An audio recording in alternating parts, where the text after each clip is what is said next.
आज लातूरच्या रस्त्यांवर इतिहास घडला, संघर्षाची परंपरा पुन्हा एकदा जागी झाली। नमस्कार, मी पवन हनुमंते आणि आपण पाहताय न्यूज कट्टा एक्सप्रेस। चॅनलला अजूनही सबस्क्राइब केलं नसेल तर चॅनलला सबस्क्राइब नक्की करा। पाहूयात आता सविस्तर बातमी। लहुजी वस्ताद साळवे यांच्या विचारांना अभिवादन करत अनुसूचित जाती उपवर्गीकरणाच्या समर्थनार्थ आज लातूरमध्ये मातंग समाजाचा विराट महामोर्चा उत्साहात आणि शिस्तबद्ध वातावरणात पार पडला। साहित्य सम्राट डॉक्टर अण्णाभाऊ साठे चौकातून सुरू झालेला हा मोर्चा गंजगोलाई, हनुमान चौक, महात्मा गांधी चौक, मिनी मार्केट आणि छत्रपती शिवाजी महाराज चौक मार्गे जुने जिल्हाधिकारी कार्यालयावर पोहोचला। हातात पिवळे ध्वज, ओठांवर जय लहुजी जय भीमच्या घोषणा आणि हक्कासाठी एकवटलेला समाज। यामुळे संपूर्ण लातूर शहर घोषणांनी दुमदुमून गेले। मोर्चा दरम्यान अनुसूचित जातींचे उपवर्गीकरण तात्काळ लागू करण्याची प्रमुख मागणी करण्यात आली। समाजाच्या न्याय हक्कांसाठी शासनाने त्वरित निर्णय घ्यावा अशी भूमिका आंदोलकांनी मांडली। मोठ्या संख्येने महिला, युवक, ज्येष्ठ नागरिक आणि समाज बांधव या महामोर्चात सहभागी झाले। कायदा व सुव्यवस्था राखण्यासाठी पोलिसांचा चोख बंदोबस्त तैनात करण्यात आला होता। आता या शक्ती प्रदर्शनानंतर शासन या मागणीवर कोणती भूमिका घेणार याकडे राज्यभरातील नागरिकांचे लक्ष लागले आहे। आजचा हा मोर्चा कशासाठी काढलेला आहे, नेमकी काय मागणी आहे? आजचा हा आमचा मोर्चा हा अनुसूचित जातीच्या आरक्षणाचं वर्गीकरण झालं पाहिजे यासाठीचा हा आक्रोश मोर्चा लातूर जिल्ह्याच्या वतीने आयोजित केलेला आहे। यामधून आमची महाराष्ट्र शासनाला विनंती आहे की अनुसूचित जातीच्या 13% आरक्षणाचं वर्गीकरण तात्काळ लागू झालं पाहिजे।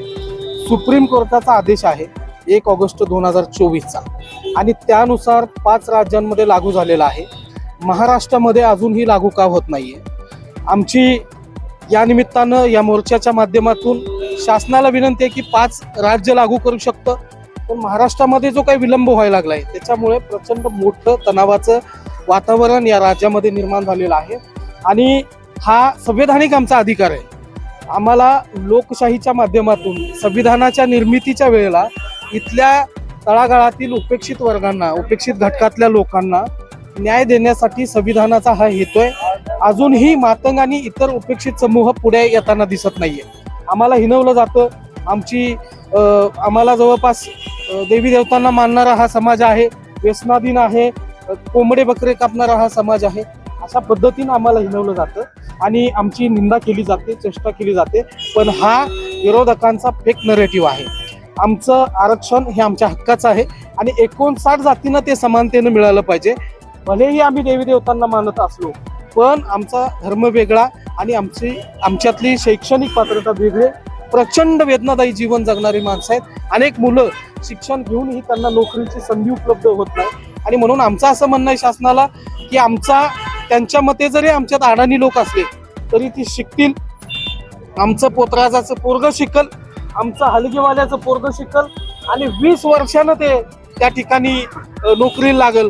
म्हणून आमचं आरक्षण तुम्ही कायम आणि शासनाच्या चौकटीमध्ये बांधून ठेवा। पुढची लढाई आता आमची हा जिल्हाव्यापी मेळावे सुरू आहेत। वेगवेगळ्या ठिकाणी आम्ही जिल्ह्यामध्ये मोर्चे केलेले आहेत। शासनाला आमचा या निमित्तानं जाहीर इशारा आहे की या वेदना घेऊन आम्हाला लाखोच्या, करोडोच्या संख्येनं मुंबईच्या देशानं याला भाग पाडू नका, कुणाच्याही दबावाला बळी पडू नका। आम्ही शासनाच्या सोबत आहेत। हे आरक्षण लवकर लागू झालं पाहिजे आणि तळागाळातल्या उपेक्षितांना न्याय मिळाला पाहिजे।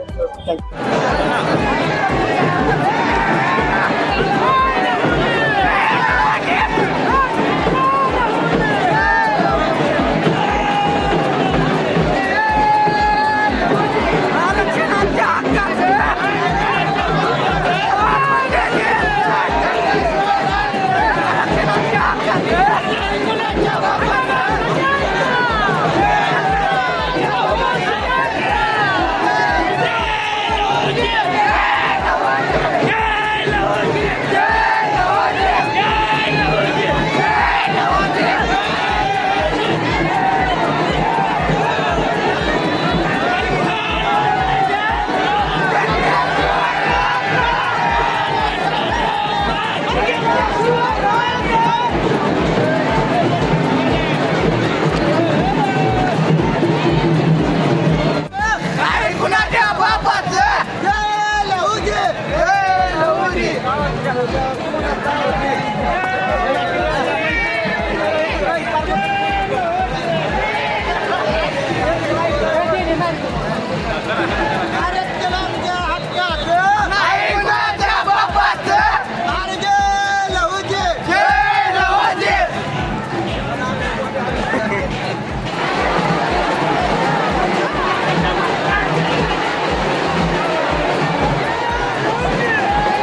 बाकी तुम्हाला काय वाटतं, राज्य शासन या मागण्या मान्य करेल का? तुमचं मत कमेंटमध्ये नक्की सांगा आणि सहमत असाल तर जय लहुजी नक्की लिहा.